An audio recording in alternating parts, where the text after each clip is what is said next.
And as the inequality grows, naturally, more and more people are becoming desperate.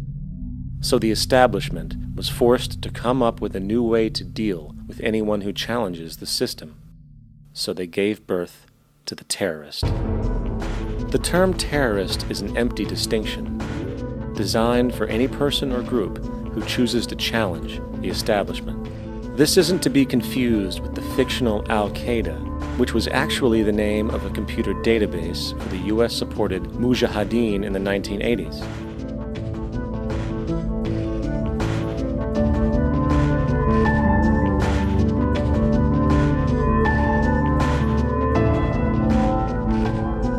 In 2007, the Department of Defense received $161.8 billion for the so-called global war on terrorism.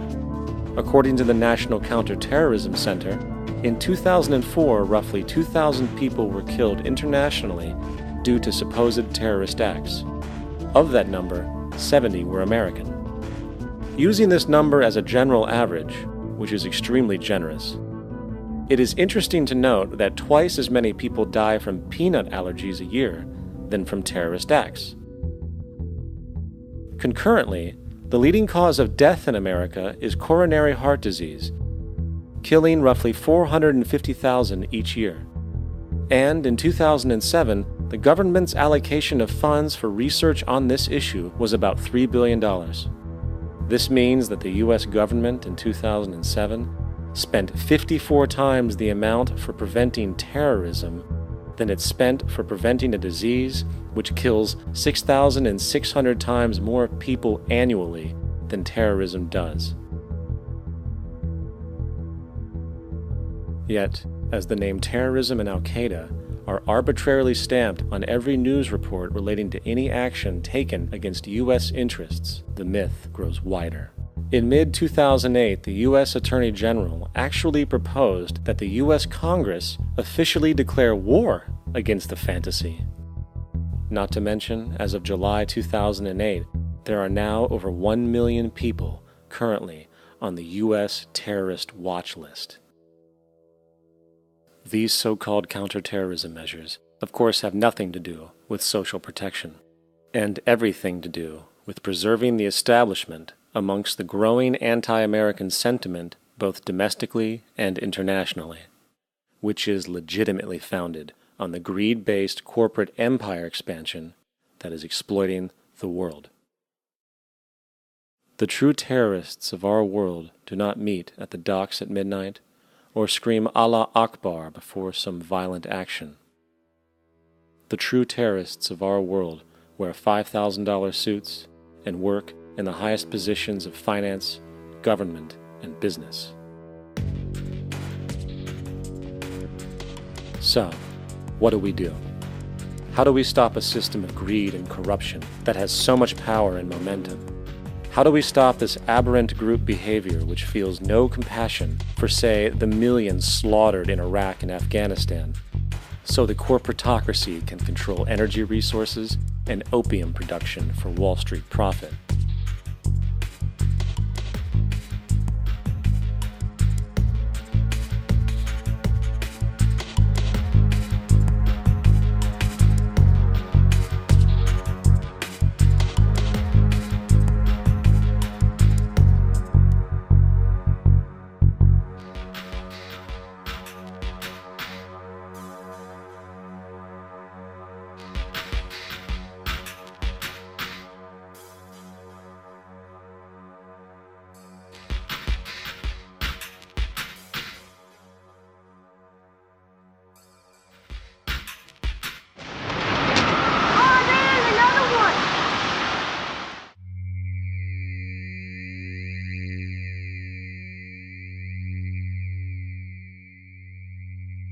How do we stop a system of greed and corruption that condemns poor populations to sweatshop slavery for the benefit of Madison Avenue?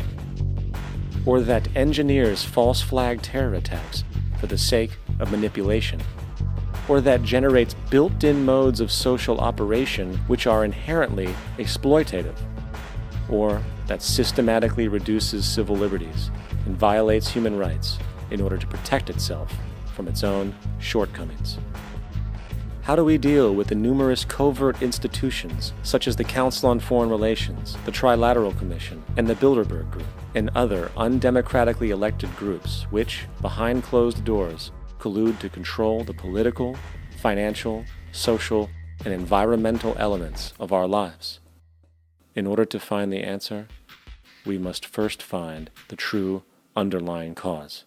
For the fact is, the selfish, corrupt, power, and profit-based groups are not the true source of the problem. They are symptoms.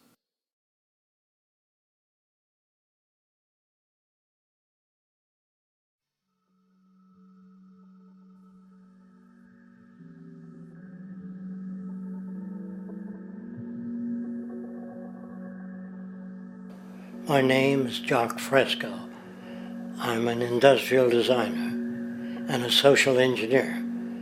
I'm very much interested in society and developing a system that might be sustainable for all people. First of all, the word corruption is a monetary invention. That aberrant behavior that's disruptive to the well-being of people, while you're dealing with human behavior. And human behavior appears to be environmentally determined, meaning if you were raised by the Seminole Indians as a baby, never saw anything else, you'd hold that value system. And this goes for nations, it goes for individuals, for families. They try to indoctrinate their children to their particular faith and their country and make them feel like they're part of that. And they build a society which they call established. They establish a workable point of view and tend to perpetuate that, whereas all societies are really emergent, not established. And so they fight new ideas that would interfere with the establishment. Governments try to perpetuate that which keeps them in power. People are not elected to political office to change things. They're put there to keep things the way they are. So you see, the basis of corruption is in our society. Let me make it clear. All nations, then, are basically corrupt because they tend to uphold existing institutions. I don't mean to uphold or downgrade all nations, but communism, socialism, fascism, the free enterprise system, and all other subcultures are the same. They are all basically corrupt. The most fundamental characteristic of our social institutions is the necessity for self-preservation. Whether dealing with a corporation, a religion, or a government, the foremost interest is to preserve the institution itself. For instance, the last thing an oil company would ever want is the utilization of energy that was outside of its control, for it makes that company less relevant to society. Likewise, the Cold War and the collapse of the Soviet Union was, in reality, a way to preserve and perpetuate the established economic and global hegemony of the United States. Similarly, religions condition people to feel guilty for natural inclinations, each claiming to offer the only path to forgiveness and salvation. At the heart of this institutional self-preservation lies the monetary system, for it is money that provides the means for power and survival. Therefore, just as a poor person might be forced to steal in order to survive, it is a natural inclination to do whatever is needed to continue an institution's profitability.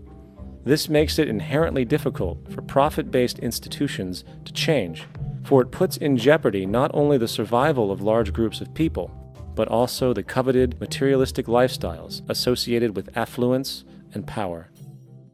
Therefore, the paralyzing necessity to preserve an institution, regardless of its social relevance, is largely rooted in the need for money or profit.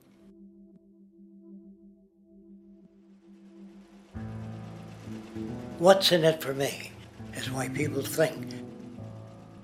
And so if a man makes money selling a certain product, naturally he's going to fight the existence of another product.